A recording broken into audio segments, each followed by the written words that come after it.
সর্বশেষ যে লোকটা জান্নাতে যাবে তাকে আল্লাহ তাআলা জাহান্নামের আগুনে পোড়াতে পোড়াতে ছাই বানিয়ে ফেলবে।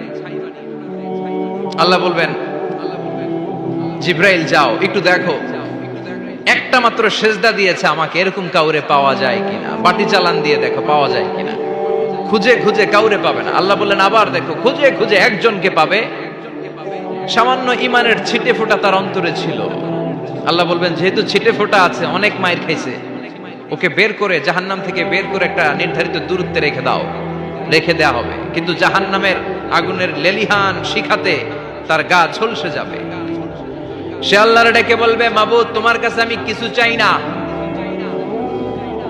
জাহান্নাম থেকে তুমি আমাকে বের করেছো, জীবন নদীর পানি তুমি আমার গায়ের মধ্যে ঢেলে দিয়েছো, আমি আবার সজীবতা ফিরে পেয়েছি। আমি তোমার কাছে জান্নাত চাই না, শুধু নিরাপদ একটা দূরত্বে আমাকে রেখে আসো, যাতে জাহান্নামের আগুন আমারে কষ্ট দিতে না পারে। আল্লাহ, আমি কিন্তু তোমার কাছে জান্নাত চাই না। কি চাই না? জান্নাত চাই না, কিন্তু জাহান্নামের আগুন আমারে কষ্ট দিচ্ছে, এতটা দূরত্বে রাখো যাতে জাহান্নামের আগুন আমার গায়ে না লাগে। আল্লাহ বললেন, ওকে রাখবো, কিন্তু আমার সাথে একটা কন্ট্রাক্টে যেতে হবে, যে এটা তোমাকে দিলে তুমি আর নতুন করে কিছু চাবা না। সে বলবে আমি রাজি, কন্ট্রাক্ট হয়ে যাবে। আল্লাহ জিব্রাইলকে বলবেন, যাও এমন দূরত্বে রাখো যাতে জাহান্নামের আগুন ওরে কষ্ট না দেয়। রেখে আসা হবে, অনেক দিন সে ওখানে আনন্দে থাকবে, আল্লাহ শুকরিয়া করবে। সে মনে মনে বলবে, বেঁচে গিয়েছি, আমি বেঁচে গিয়েছি, জীবনে আর কিছু চাই না, জাহান্নাম থেকে আমি বেঁচে গিয়েছি। অনেকদিন থাকার পরে মনে মনে ভাববে, বাইসা তো গেছি, কিন্তু নতুন করে একটু ট্রাই করে দেখি, জাহান্নামের সৌন্দর্যের দৃশ্য একটু চোখ দিয়ে অবলোকন করা যায় কিনা। সে আল্লাহরে ডেকে বলবে, আল্লাহ ইনদি সুআল, আমার একটা ফরিয়াদ আছে। কি ফরিয়াদ? আল্লাহ আগেই বলে রাখি, আমি কিন্তু জান্নাতে যেতে চাই না। আল্লাহ বলবেন, কি চাও? সে বলবে, আল্লাহ তোমার জান্নাতটা তুমি কত সুন্দর করে বানিয়েছো, আমি একটা নজর শুধু দেখতে চাই। জান্নাতের দরজার সামনে নিয়ে যদি আমারে বসিয়ে রাখো, দ্যাটস ইনাফ, আর কিছু চাই না, শুধু জান্নাতের দরজার সামনে। আল্লাহ বললেন, তুই না ওয়াদা করেছিস, তুই না চুক্তি করেছিস। সে বলবে, আল্লাহ আমারে হতভাগা বানাইয়া তোমার কি লাভ? সুবহানাল্লাহ পড়েন। আমারে তুমি হতভাগা বানিও না। আল্লাহ বলে, ঠিক আছে, আবার সিগনেচার কর যে জান্নাতের দরজার সামনে বসিয়ে দিলে আর কিছু চাবি না। সে সিগনেচার করে বলে, আমি চাবো না। আল্লাহ বললেন, জিব্রাইল বেচারারে ধরে জান্নাতের গেটের সামনে বসায় দে। এবার জান্নাতের গেটের সামনে বসে বসে জান্নাতের সৌন্দর্য দেখা শুরু করবে। সুবহানাল্লাহ। এমন সৌন্দর্য যেটা চোখ দিয়ে কেউ দেখে নাই, কান দিয়ে শুনে নাই, ওই সৌন্দর্য চোখে দেখে, কান দিয়ে আওয়াজ শুনে মাগার ভোগ করতে পারে না। অন্তরে জ্বালা আছে না নাই? এয়ার কন্ডিশনের রুমে ঢুকতে না পারলেও, এয়ার কন্ডিশনের রুমের দরজার বাইরে দাঁড়ালেও এয়ার কন্ডিশনের রুমের একটা ঠান্ডা বাতাস গায়ে লাগে না? কথা বলেন তো। ও যখন জান্নাতের দরজার সামনে দাঁড়াবে, ওর গায়েও এরকম জান্নাতের ঠান্ডা বাতাসের হিমেল ছোঁয়া গাটাকে শীতল করে দিবে।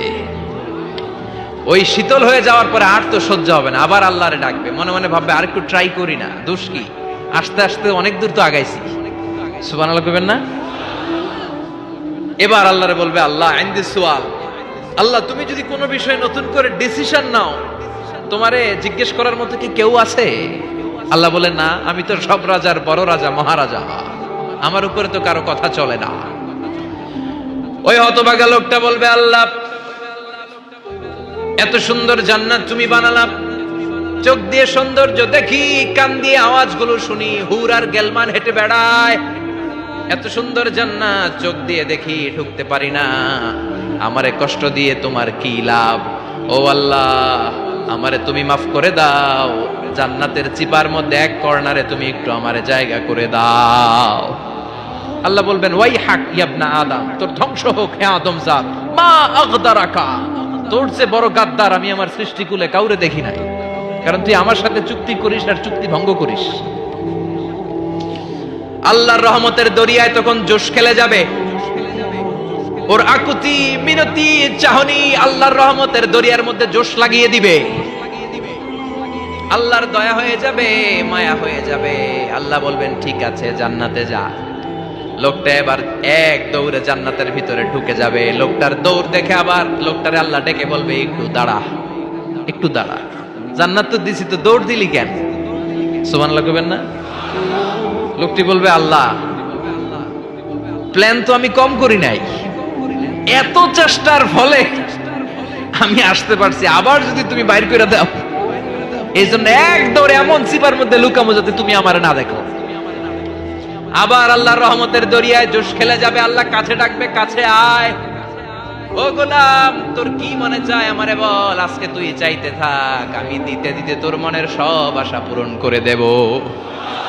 লোকটা খুশি হয়ে বলবে, আল্লাহ আমারে এটা দাও, বাড়ি দাও, গাড়ি দাও, নারী দাও, এটা দাও, ওটা দাও, একের পর এক চাইতে থাকবে, আল্লাহ সব তারে দিতে থাকবে। চাইতে চাইতে লোকটার সব চাওয়া যখন শেষ, সে বলবে, আল্লাহ আর আমার চাওয়ার কিছু নাই। আল্লাহ বলেন, নো, এত তাড়াতাড়ি যে তুমি খেলা শেষ করতে পারবা না মনু, আমার সাথে তোমার এই খেলা আরো লম্বা সময় চলতে হবে, তোমার অনেক কিছু চাইতে হবে। তুই আজকে চাইতে চাইতে তোর সব চাও আমার কাছে বলবি, আর আমি দিতে দিতে তোর জীবন ধন্য করে দেব। সে আবার চাইতে শুরু করবে, আল্লাহ এটা দাও, ওটা দাও, ওটা দাও, আল্লাহ দিতে দিতে সব দিবে। এরপরে বলবে, আল্লাহ মাফও চাই, দোয়াও চাই, আর চাওয়ার কিছু নাই। আল্লাহ বলবেন, তাই ঠিক আছে, তোরে আমি জান্নাতে ঢুকাই দিলাম, তবে মনে রাখিস তোর জান্নাতটা হবে সবচেয়ে ছোট জান্নাত, আর তোর জান্নাতটা হবে এই পৃথিবীর 10 গুণ। চিল্লা এখন সুবহানাল্লাহ। বুখারীর বর্ণনা, আখিরু মান দাখালাল জান্নাহ, যে লোকটা সর্বশেষ অনেক মাইর খাইয়া রিমান্ডে থাকার পরে জান্নাতে ঢুকবে, তার জান্নাতটা যদি পৃথিবীর 10 গুণ হয়, তাহলে আমাদের সবাইরে ফেরদাউসে ঢুকাতে আল্লাহর কোনো সমস্যা আছে? চিল্লায় বলেন, সমস্যা আছে? এজন্য আমরা আল্লাহর কাছে কোন জান্নাত চাই? কথা বলেন।